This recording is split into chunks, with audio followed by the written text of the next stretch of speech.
वर्गीकृत सेवा मतदाता classified service voters CSVS।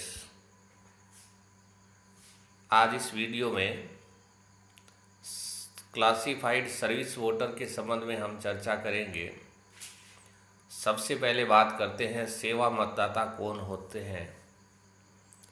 Bharat की सशस्त्र सेनाओं में सेवारत कार्मिक, सेना अधिनियम 1950 के तहत कार्यरत Assam rifles, CRPF, BSF, ITBF, सीमा सड़क संगठन में ग्रेफ कार्मिक, केंद्रीय औद्योगिक सुरक्षा बल आदि भारत सरकार के अधीन नियुक्त किंतु भारत से बाहर कार्यरत राज्य के सशस्त्र पुलिस बल जो राज्य से बाहर कार्यरत है। ये 4 प्रकार के कार्मिक हैं, वो सेवा मतदाता की श्रेणी में आते हैं। सेवा मतदाता 2 तरह से अपने मताधिकार का उपयोग कर सकते हैं। डाक मतपत्र के द्वारा, यह डाक मतपत्र इलेक्ट्रॉनिकली उनको भेजा जाएगा, अर्थात ETPBS। दूसरा जो तरीका है प्रोक्सी मतदान द्वारा, अर्थात अपने किसी संबंधी को बतौर प्रतिनिधि नियुक्त करके। प्रोक्सी द्वारा मतदान कौन कर सकता है? सेवा मतदाता जो भारत की सशस्त्र सेनाओं में सेवारत अधिनियम 1950 के तहत बल में कार्यरत हैं, वे वर्गीकृत सेवा मतदाता माने जाते हैं तथा वे प्रतिनिधि यानी प्रोक्सी के माध्यम से अपना मतदान कर सकते हैं। प्रोक्सी की क्या पात्रता है, इसकी हम चर्चा करें तो वर्गीकृत सेवा मतदाता द्वारा नियुक्त प्रोक्सी की आयु कम से कम 18 वर्ष होनी चाहिए। साधारणतः वह उस निर्वाचन क्षेत्र का निवासी होना चाहिए, पंजीकृत मतदाता होना जरूरी नहीं है। और निर्वाचक के रूप में निर्वाचन विभाग द्वारा अयोग्य घोषित नहीं होना चाहिए। प्रोक्सी की नियुक्ति कैसे की जाती है? क्लासिफाइड सर्विस वोटर प्रारूप 13(6), जिसे 13F भी कहा जाता है, में अपने निर्वाचक पंजीयन अधिकारी को आवेदन करते हैं। आवेदन में अपने सर्किल ऑफिसर का अटेस्टेशन होता है, यानी CO द्वारा सत्यापित करवाना पड़ता है। आवेदन अपने प्रोक्सी को भेजते हैं और प्रोक्सी प्रथम श्रेणी मजिस्ट्रेट या नोटरी के समक्ष अपने हस्ताक्षर करते हैं। प्रोक्सी रिटर्निंग अधिकारी को उक्त प्रारूप 13(6) जमा करवा देते हैं तथा रिटर्निंग अधिकारी द्वारा उनको रसीद दी जाती है। यह आवेदन रिटर्निंग अधिकारी को निर्वाचन में नाम निर्देशन की अंतिम तिथि से पूर्व, अर्थात लगभग 16 दिन पहले मिल जाना चाहिए।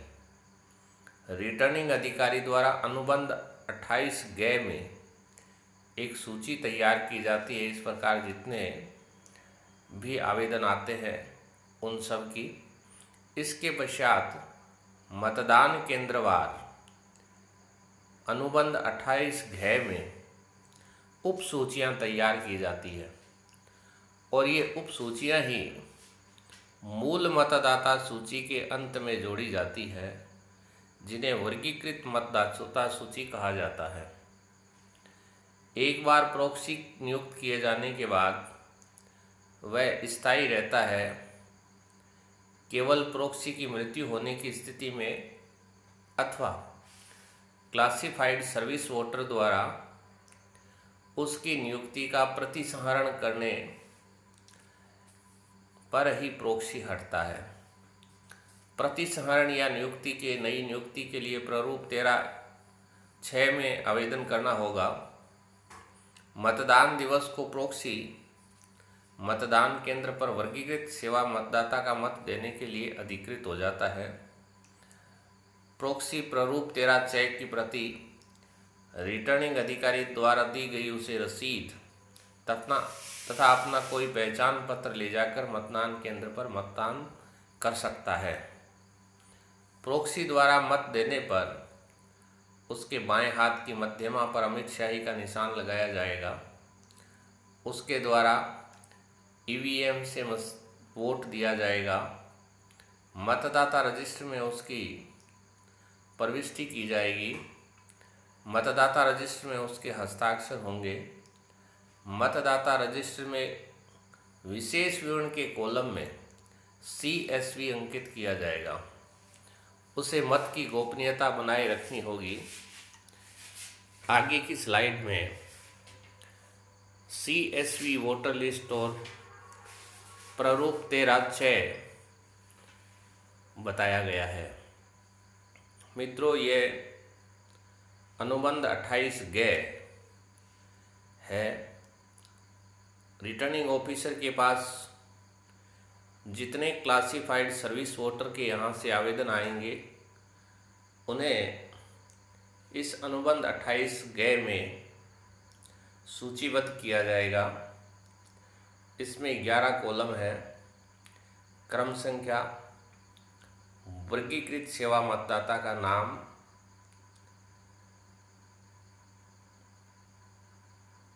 और मतदाता सूची में उसकी क्रम संख्या, आयु। इस तरह से आगे के कॉलम्स हैं उनकी पूर्ति की जाएगी सभी की। इसमें प्रॉक्सी का पूरा नाम, प्रॉक्सी की आयु, प्रॉक्सी का पता सब लिखे जाते हैं।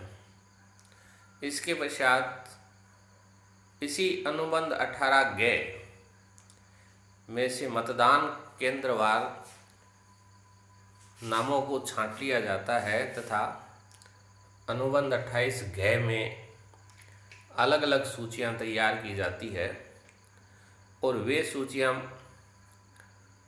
मतदाता सूची के अंत में जोड़ दी जाती हैं। ये उप सूची है, वही क्लासिफाइड सर्विस वोटर की सूची कहलाती है।